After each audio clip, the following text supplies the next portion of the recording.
Beberapa teman-teman bilang ke saya, kalau saya jadi kamu, sudah punya bisnis sendiri, saya tidak bakal lanjut kuliah lagi. Tapi awal tahun 2024 saya memutuskan untuk meninggalkan bisnis dan zona nyaman saya dan memutuskan untuk lanjut kuliah S2 di Cina.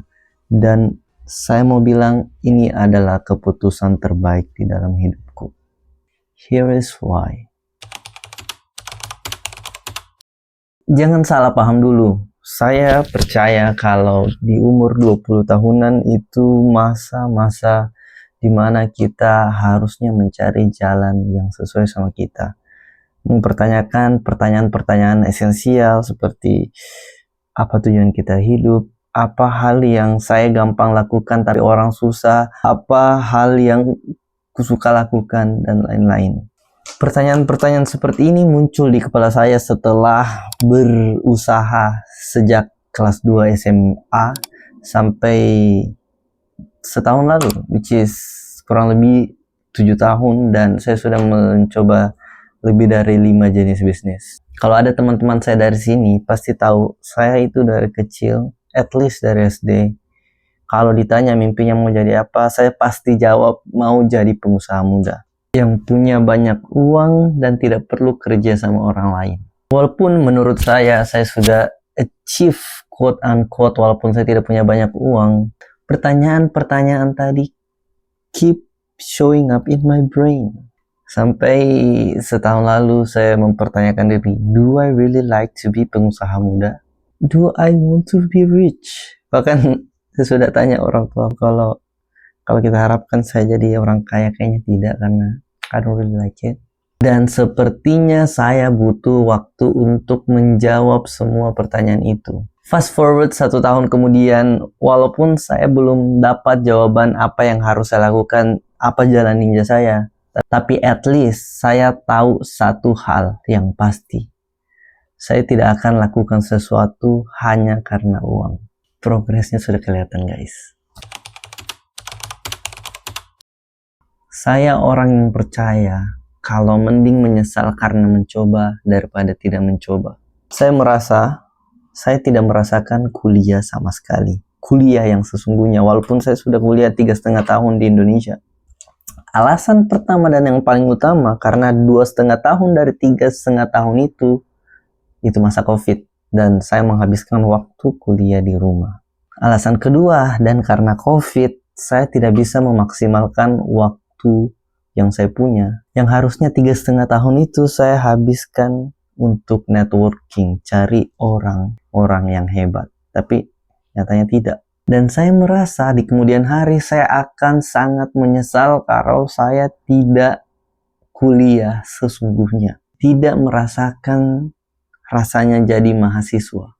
Orang jarang yang paham, yang buat Oxford, Cambridge, Yale, MIT, dan kalian bisa sebut lah, yang buat mereka keren itu bukan course-nya yang lengkap, profesornya oke, atau mungkin kampusnya yang keren, bukan. Yang buat mereka jadi top university itu karena orang-orang di dalamnya. Tingginya persaingan membuat isi kampus itu by nature, isinya itu kalau bukan orang pintar, orang kaya, atau orang yang punya banyak network, atau orang yang punya banyak kuasa. Maka dari itu, hal yang terbaik yang kalian bisa lakukan di kampus itu bukan belajar, tapi networking. Dan ini sebenarnya dikonfirm oleh profesor saya, dan saya setuju. Bahkan kalau kalian mau cari pasangan hidup, tempat terbaik itu adalah di kampus. Karena literally kalian bisa ketemu orang baru setiap hari, bisa ketemu calon pasangan hidup setiap hari. Ya, jadi di kemudian hari saya tidak mau menyesal tidak pernah berteman dengan orang-orang yang hebat, tidak punya teman yang mungkin networknya tinggi, atau net worth-nya tinggi, atau IQ-nya tinggi. Sejak SMP akhir, saya sudah bermimpi saya mau kuliah di luar negeri. Dan waktu SMA sebenarnya saya sudah daftar beberapa kampus di Aussie. Tapi karena sadar biayanya terlalu mahal, saya memutuskan untuk kuliah di Indonesia. Fast forward 3,5 tahun sampai 4 tahun, saya sudah lulus kuliah.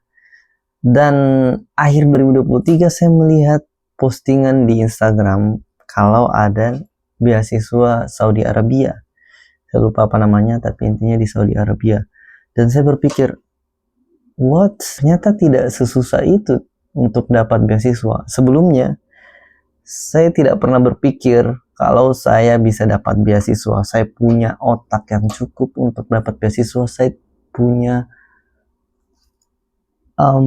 background yang cukup untuk daftar beasiswa. Saya kira beasiswa itu cuma untuk orang yang pintar dan lain-lain. Dan mulai saat itu saya mulai mempersiapkan diri seperti kayak IELTS dan mulai riset-riset tentang beasiswa-beasiswa lain. Saya riset mulai dari Belgia, Jerman, Turki, UAE, sampai ke Cina. Saya tidak pernah berpikir kalau saya eligible untuk daftar beasiswa. Saya kira beasiswa itu cuma untuk orang-orang yang pintar, orang-orang yang backgroundnya bagus. Tapi setelah saya dapat info tentang beasiswa Chinese Government Scholarship dan baca requirement-nya, in my mind, I think I can do this. Dan walaupun tidak sempurna, 2 minggu kemudian, akhirnya saya daftar di salah satu universitas yang kemudian hari itu universitas saya. Waktu itu setelah submit application, harapan saya itu cuma sampai lolos interview. No, dipanggil interview. Bahkan saya bernasar kalau saya dipanggil interview saya akan puasa bla bla bla hari. Alasanku kenapa cuma berharap atau bermimpi sampai lolos berkas saja dan dipanggil interview itu karena kalau saya lolos berkas itu menandakan kalau saya eligible enough untuk daftar beasiswa dan itu membuka harapan saya bisa dapat beasiswa di tempat-tempat lain, di negara lain. Tapi bahkan waktu itu saya berpikir kalau saya tidak dapat beasiswa ini, saya tetap lanjut untuk at least saya ambil kelas bahasa selama setahun di Cina. Itulah guys cerita dan alasan saya kenapa meninggalkan bisnis dan kehidupan yang menurut saya sudah nyaman di Indonesia demi untuk lanjut studi S2 di Cina. Kalau kalian tertarik juga kuliah gratis di Cina, saya sudah buat satu playlist full lengkap tutorial bagaimana caranya kalian dari daftar sampai berangkat ke Cina. Oke, silahkan klik antara ini. Bye-bye.